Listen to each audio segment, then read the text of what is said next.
Right, YouTube, Paul Martin Belt's back here again for a brand new video. It's a good one. It is a review of the new Intercontinental belt, replica belt, along with my first real leather on it. So basically, I know there's a few videos of this already on YouTube, rightfully so because it's a very good one. But I'll just give my opinions on the plates themselves, and I'll show off the new real leather job I did on this one. So firstly, I'll talk about what should I do? I'll talk about the plates first. The replica belt is very good. It's a casted replica, meaning that the etching, well, cast etching, will be very good. It's casted from the real thing, so the plates are good quality. They are 4mm thick, as you can see. I've actually got a second set of plates here, so I'll show it off on this. They're 4mm thick. Good curve, as you can tell there in the plates. Obviously it's a 6-plater with 5-plater with logo plates, so 6 plates.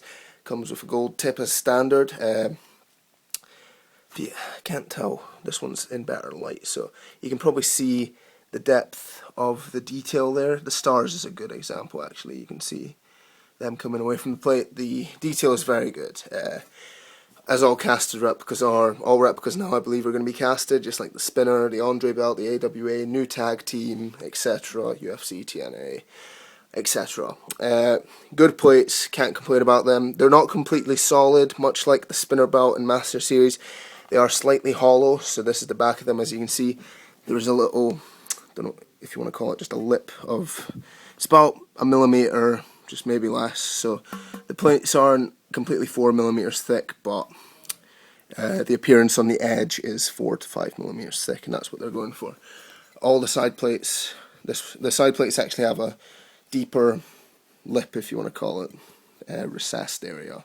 Don't know. So those are about just over 2 and a bit millimeters thick, but yeah, it just would be 4. Obviously, the light's kind of bad in here actually. There you can see it there very well actually. The logo plate is the only completely solid plate. It's completely 4mm thick, but it does kind of angle in, if you can see it there. All the corners angle in on this plate there I'm talking about, as you can see. I don't know if you can tell there, but yeah, so this is not me knocking the plates, it's just me trying to give a good description of it so you know what you'd be getting if you buy this. If you're asking, should you buy this if you're looking for a good replica belt? Definitely. I think this is, along with the unified tag and the other replicas I mentioned, I think this is the highest quality replica. I would say this is the closest to the real thing, mainly because the strap it comes on, which I've got sitting up here, has got the imitation tooling now. This is what they do on the straps, which looks pretty damn good. They've always had the camouflage tooling and all this, but they've added the lining, and they've no longer got sewn on snap boxes, which is a big improvement. The snap boxes look very nice, but the quality of the strap still is very lacking. Obviously it's just got the black back, as you can see, 2012 World Wrestling Entertainment Inc. So yeah, it looks a bit different now without all the sewing around it, but definite improvement in the straps.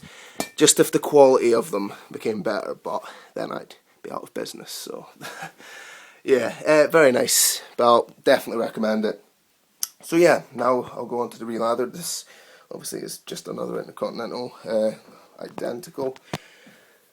So yeah, this is a Midwest style tooling, just like the one on TV, except in black, and it doesn't have the WWE logo in the snap box. That's pretty much the only difference. Oh, and the cut's slightly different.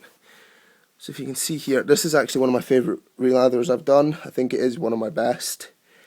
I'm very happy with how all the tooling came out on it. Just try to give a shot of it. The lighting is not great, to be honest. It's kind of dull day here. It's Scotland, what do you expect? So yeah, I'm just trying to give a better run through of the tooling, because I hardly ever do this, but it's a very nice replica and I'm very happy with the real leather. So I thought I'd give a very detailed look at it. As you can see, the cut is different. It's more of a jagged, pointed cut around the plate. Focus, there we go. these jagged pointed areas at the four corners. Obviously the replica strap is a little different. I'll try to put the plate in place. There we go, that's it roughly in place. So you can see the difference between the cut with the jagged style, and then the replica strap is more of a rounded off style of cut there. So yeah, the cut is different. I definitely prefer this cut. The owner requested this style of cut, which was perfectly fine with me because I really prefer doing it. So yeah, camouflage tooling going all around the strap up to the end of the last side plate. And then there's logo plate tooling. The logo plate is very nice.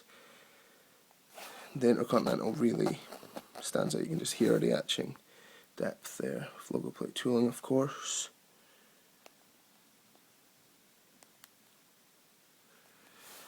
And the 2x5 female snap box here, which I'm very happy with. Lighting is not great, which I'm not happy with, but as you can see there, and obviously the tooling to complement the gold tip. So yeah, this video is already dragging on, but I'm just trying to give a good look at this. So you can see the covered up 16 male snaps there. Moving along, you can see backing just covering the bolts there. So it's just a standard black backing.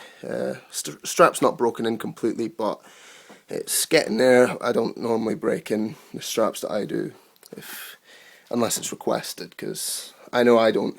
If I ever get a releather, I never break the straps in, because my belts just sit on my shelf, so I don't like them falling and flopping everywhere. So, but yeah, that's pretty much the review of the belt. I think I'll do a size comparison on me. I'll shoulder it, put it on my shoulder, put it on my waist, just so you can kind of see the comparison and how it's sized. So I'll do that right now. Okay, so here we are. Obviously that's it in hand. It's a very nice belt. I love the simplicity of the classic Intercontinental style design. I think it is one of the best designs. I know it's a very popular belt amongst belt enthusiasts, belt collectors. It's just probably one of the simplest designs, but most effective. As you can see, it's a good size, even on a bigger guy like me. I think I've said it before, I think I'm 6'1", so fits very nicely. What's that, on the shoulder? As you can see, just the strap hangs down. Obviously the gold tip weighs that down a bit, but yeah, very nice sized belt. Very nice. Put it around the waist now. As always, I haven't broken the snaps in because I forgot to, and I'm doing it now, but they never seem to need breaking in, to be honest. They used to, but I think they must have changed the way they make snaps, and my trackies are just falling down, so you can excuse me for showing my underwear there and at the back. So yep, that's the belt around the waist. I can see reflection in the picture on my wall. It's a pretty good sized belt. Probably considered, maybe, don't know, it's probably on the small side. The centre plate height, it's about 9 inches high, I think, so it's not bad. It's a good sized belt, I think. I normally prefer the heavyweight belts for the size, apart from the Winged Eagle. That was a tiny heavyweight belt, but definitely cannot go wrong with this belt. It's honestly fantastic. I can't actually commend it enough. Obviously it's not up to par with a real belt. No replica really can. A real belt's $2,600. This is $400. But for $400 you're getting a good chunk of that $2,600 quality. That's probably the best way I can put it. You're not getting the full quality, and you shouldn't expect to, but you're getting more than enough for that $400. I hope that made sense. It made sense to me, but what do I know? So I'll just run through it one quick last time and that'll be this video done. Okay, so like I said, for the price you're paying, it's definitely worth it, I would say. Even with the additional price of a releather, I think the belt quality, it is as close as you can get to the I burped. It's as close as you can get to the real thing without spending that I think it's $26.50 actually, $2,650. I think it is the price tag for this style Intercontinental belt. But yeah, the replica, very good. Obviously, there are differences. I mean, the etching won't be as sharp. The colour obviously isn't real gold plating, but I know it sounds like I'm criticising the replica, but honestly, I'm not. I'm definitely considering picking one up because it's a fantastic replica. I mean, I wouldn't buy anything if it wasn't. Actually, that's not true. I've bought a big gold replica. Zing. But yeah, if you're interested in a releather, contact me on my Facebook page. All these links will be below. That's Paul Martin Belts on Facebook. My Twitter, I think, is @PaulMartinBelts. So you can contact me there. Although my Twitter's not been working recently. I think it's because I've not updated my iPhone or anything, but that might be it. And my email is ecwnumbawan@gmail.com, so you can contact me all those ways. Email is best because I check that every day, and yeah. Thank you for watching. Comment, rate, subscribe. Bye bye.